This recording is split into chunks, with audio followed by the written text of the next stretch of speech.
Hello my friends, you all are most welcomed on Gehlawat Science Beats.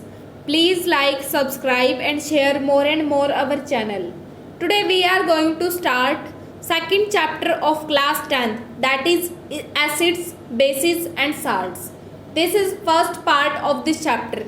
I will put the link of second part in the description box. So let us start our chapter. Our first topic is what are acids. इस chapter में हम सब कुछ acids और basis से related पढ़ने वाले हैं। सबसे पहले तो हमें पता होना चाहिए कि जो एसिड हम टर्म यूज करते हैं ये होती क्या है। Acids are sour in taste, these change the colour of blue litmus to red. जो हमारे एसिड्स होते हैं इनका टेस्ट कैसा होता है, सार होता है, खट्टा होता है, और ये ब्लू लिटमस पेपर को किस में कन्वर्ट कर देते हैं, रेड में कन्वर्ट कर देते हैं। और जब भी हम इन्हें वाटर में डिसॉल्व करेंगे ये क्या रिलीज करेंगे, H पॉजिटिव आयंस को वाटर में रिलीज कर देंगे। They give H positive ions in aqueous solution. Examples are hydrogen sulphuric acid H2SO4 and hydrochloric acid HCl। ये क्या है, स्ट्रॉन्ग एसिड के एग्जाम्पल है। Next is what are bases. Bases are bitter in taste. जो हमारे acids थे वो क्या थे, सार इन टेस्ट थे, लेकिन हमारे जो बेसिस होते हैं वो बिटर इन टेस्ट होंगे। और जो हमारे बेसिस है ये क्या करेंगे, रेड लिटमस को ब्लू में कन्वर्ट कर देते हैं। These change the colour of red litmus to blue. They give OH minus ions in aqueous solution. जब भी हम इन्हें वाटर में डिसॉल्व करेंगे ये OH माइनस आयंस को रिलीज कर देंगे। एग्जाम्पल्स क्या है बेसिस के, sodium hydroxide NaOH and potassium hydroxide KOH। अब बेसिस के साथ में एक टर्म बहुत कॉमनली यूज की जाती है, अल्कली। अल्कली क्या होती है, these are bases which are soluble in water. जो भी हमारे बेस होते हैं अगर वो बहुत इजीली वाटर में डिसॉल्व हो जाए उन्हें हम क्या बोलते हैं, अल्कलीज बोलते हैं। जैसे कि एग्जाम्पल ले लो, सोडियम हाइड्रोक्साइड, ये बहुत इजीली वाटर में डिसॉल्व हो जाएगा, इसीलिए हम इनको क्या बोलते हैं, अल्कलीज बोलते हैं।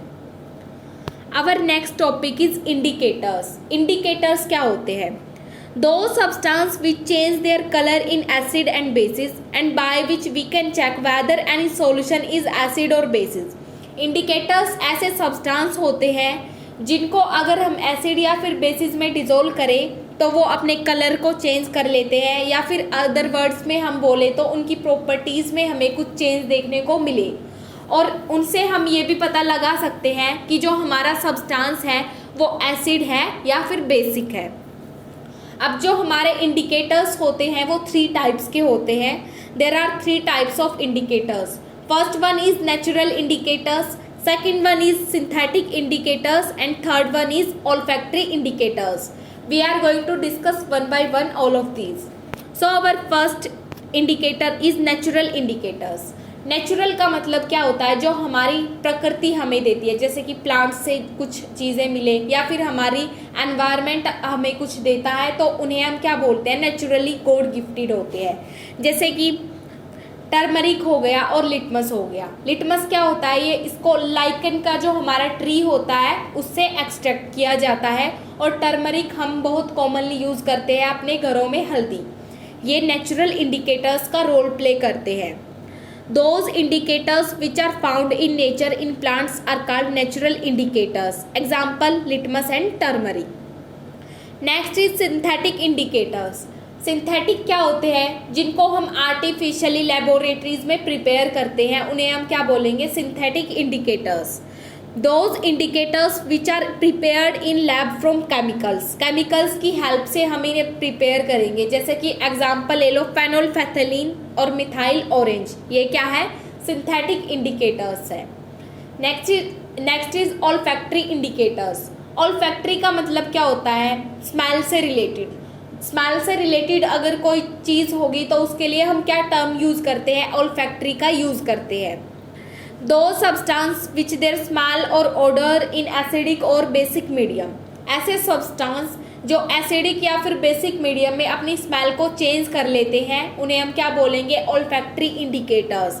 जैसे कि एग्जांपल ले लो, ऑनियन, क्लोव और वेनिला, ये क्या होते हैं? ऑल्फैक्टरी इंडिकेटर्स होते हैं। Our next topic is reactions of acids and bases. आगे हम केमिकल रिएक्शंस देखने वाले हैं एसिड्स की और बेसिस की। सबसे पहले हम देखेंगे कि जो एसिड्स और बेसिस होते हैं वो मेटल्स के साथ कैसी रिएक्शन शो करेंगे। Metals react with acid and bases to form salt and hydrogen gas. जो मेटल्स होते हैं वो एसिड्स और बेसिस के साथ रिएक्ट करेंगे और हमें क्या मिलेगा? हाइड्रोजन गैस और सॉल्ट का रिएक्शन रिलीज होती हुई मिलेगी। Metal plus acid give us salt and hydrogen gas. Example, zinc plus hydrochloric acid gives us ZnCl2 plus H2। ZnCl2 क्या होता है? साल्ट होता है और H2 हमारी हाइड्रोजन गैस होती है। और जो हमारी हाइड्रोजन गैस होगी ये कैसे साउंड के साथ बर्न होती है? Popup sound. पॉप साउंड के साथ ये बर्स्ट करती है। Hydrogen gas released can be tested by bringing burning candle near gas bubbles. Gas bubbles के नियर में अगर हम बर्निंग कैंडल को ले आए तब हमें हाइड्रोजन गैस की साउंड देखने को मिलेगी और वो साउंड कैसी होती है? पॉप साउंड के साथ ये बर्न करती है। Our next topic is reaction of metal carbonate and metal hydrogen carbonate with acids। जो metal carbonate और metal hydrogen carbonate होंगे वो acids के साथ कैसे react करेंगे। When reaction of acids occur with metal carbonate and metal hydrogen carbonates, salts, carbon dioxide gas and water are formed। जब भी हमारे metal carbonate और metal hydrogen carbonate रिएक्ट करेंगे एसिड्स के साथ तो हमें क्या देखने को मिलता है? वहाँ पे साल्ट्स, कार्बन डाइऑक्साइड गैस और वाटर वहाँ पे फॉर्म होते हैं, रिलीज होते हैं रिएक्शन में। जैसे कि एग्जांपल ले लो Na2CO3, ये क्या है? हमारा मेटल कार्बोनेट है और ये रिएक्ट किसके साथ करेगा? H2HCl। और हमें क्या देखने को मिलेगा? 2NaCl हमारा साल्ट हो गया, CO2 हमारी कार्बन डाइऑक्साइड गैस हो गई और H2O हमारा वाटर हो गया। नेक्स्ट एक पॉइंट है बेसिस। बेसिस जो होते हैं ये मेटल कार्बोनेट और मेटल हाइड्रोजन कार्बोनेट के साथ कोई भी रिएक्शन शो नहीं करेंगे। Bases do not show any reaction with metal carbonate and metal hydrogen carbonates. Our next topic is reaction of acids and bases with each other. अब हम देखेंगे जो एसिड्स और बेसिस होते हैं ये आपस में कैसी रिएक्शन शो करेंगे, क्या हमें वहाँ पे फॉर्मेशन देखने को मिलेगी। An acid and base react to form water and salt. जब भी कोई एसिड और बेस आपस में रिएक्ट करेंगे तो हमें वहाँ पे क्या किसकी फॉर्मेशन देखने को मिलेगी? वाटर और साल्ट की फॉर्मेशन देखने को मिलेगी। और जहाँ पे भी वाटर और साल्ट की फॉर्मेशन हो जाए उस रिएक्शन को हम क्या बोलेंगे? Neutralization reaction. In neutralization H plus and OH minus are generated in water. Neutralization reaction में क्या होता है? H पॉजिटिव आयंस और OH माइनस आयंस का रिलीज हमें देखने को मिलेगी वाटर में। H पॉजिटिव आयंस को कौन रिलीज करेगा? एसिड्स रिलीज करेंगे। और OH माइनस आयंस को कौन रिलीज करता है? बेसिस रिलीज करते हैं। एग्जाम्पल क्या है? HCl plus NaOH gives us NaCl plus H2O। NaCl क्या होता है? हमारा कॉमन साल्ट जो हम घरों में यूज करेंगे और H2O क्या होता है? वाटर। इनकी फॉर्मेशन हमें देखने को मिलती है रिएक्शन में।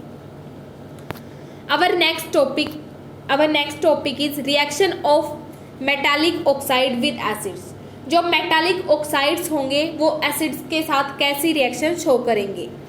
मेटल ऑक्साइड क्या हो गई? हमारे बेसिस को बोला जाता है। Metal oxide react with acid to form salt and water. जब भी मेटल ऑक्साइड किस एसिड्स के साथ रिएक्ट करेंगे तब वहाँ पे भी हमें किसकी फॉर्मेशन देखने को मिलेगी? साल्ट और वाटर की फॉर्मेशन हमें देखने को मिलती है।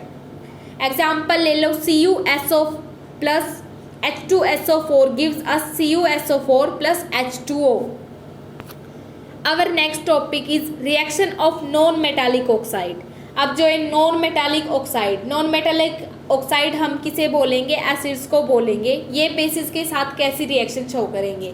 बेसिकली एसिड्स और बेसिस जहाँ पे भी रिएक्ट करेंगे तो हमें वहाँ पे क्या देखने को मिल रहा है? साल्ट और वाटर की फॉर्मेशन देखने को मिल रही है। तो इस रिएक्शन में भी साल्ट और वाटर की फॉर्मेशन होगी। जैसे कि एग्जांपल ले लो, CaOH2 plus CO2 gives us CaCO3 and H2O. Our next topic is, what do all acids and bases have in common? हमने एसिड्स के बारे में ब्रीफली पढ़ लिया है और बेसिस के बारे में भी। अब क्या कॉमन थिंग इन दोनों के बीच में हमें देखने को मिली है? All acids have H positive ions. जितने भी हमारे एसिड्स होंगे उनके पास कैसे आयंस होते हैं? H पॉजिटिव आयंस होते हैं। वही हमारे बेसिस के पास कैसे आयंस होते हैं? OH minus ions.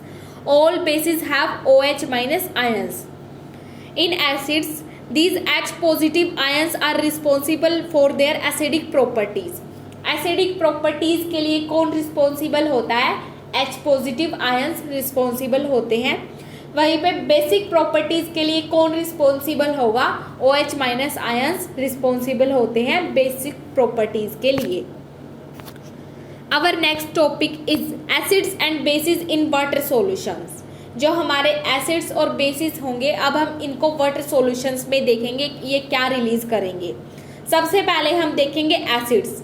एसिड्स के पास कैसे आयंस होते हैं? H positive ions. जब भी हम इनकी एसिड्स की रिएक्शन वाटर के साथ कराएंगे तो हमें क्या फॉर्मेशन देखने को मिलेगी? H3O positive. इसको हम क्या बोलते हैं? हाइड्रोनियम आयन बोलते हैं। जो हमारे H पॉजिटिव आयंस होते हैं ये अलोन एग्जिस्ट नहीं कर सकते, इसीलिए ये किस फॉर्म में पाए जाते हैं? H3O पॉजिटिव की फॉर्म में ये मिलेंगे। इनको H3O को हम क्या बोलते हैं? हाइड्रोनियम आयंस इनको बोला जाता है। नेक्स्ट है बेसिस। जो बेसिस होते हैं ये किसको रिलीज करेंगे? जब भी हम इनको वाटर में रिलीज करेंगे तो किसकी फॉर्मेशन हमें देखने को मिल रही थी? OH माइनस आयंस की।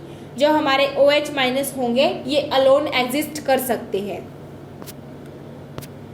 आवर नेक्स्ट टॉपिक इज, जब भी हम एसिड या फिर बेस को वाटर में डिसोल्व कर रहे होते हैं तब हमें कुछ पॉइंट्स को नोट करना होता है, यानी कि किसी पर्टिकुलर प्रॉपर्टी की तरफ हमें स्पेसिफिकली ध्यान देना होता है। When concentrated acid is added to water, lot of heat is evolved. जब भी हम किसी कंसंट्रेटेड एसिड को वाटर में डिसोल्व करेंगे तब वहाँ पे क्या होती है? बहुत सारी हीट रिलीज होती है। Therefore we must add acid to water. इसीलिए हमें कंसंट्रेटेड एसिड को वाटर में मिक्स करना चाहिए कांस्टेंट स्टिरिंग के साथ। उसको लगातार हिलाते हुए उसमें को ऐड करना चाहिए वाटर में, ना कि ऐसा करना चाहिए कि वाटर को ऐड कर दिया एसिड के अंदर। When water is added to solid, heat is evolved. This process is called exothermy. जब भी हम वाटर को ऐड करेंगे वो एसिड में तब वहाँ पे क्या होती है? बहुत हाई क्वांटिटी में हीट रिलीज होती है। उसे प्रोसेस को हम क्या बोलते हैं? एक्सोथर्मी। एक्सो का मतलब क्या होता है? आउट। यानी कि जहाँ पे भी हीट की आउट देखने को मिले उसे हम क्या बोलते हैं? एक्सोथर्मिक बोलते हैं। यहाँ पे हमारा फर्स्ट पार्ट कंप्लीट हो जाता है इस चैप्टर का। Please like, subscribe and share more and more our channel. Thank you.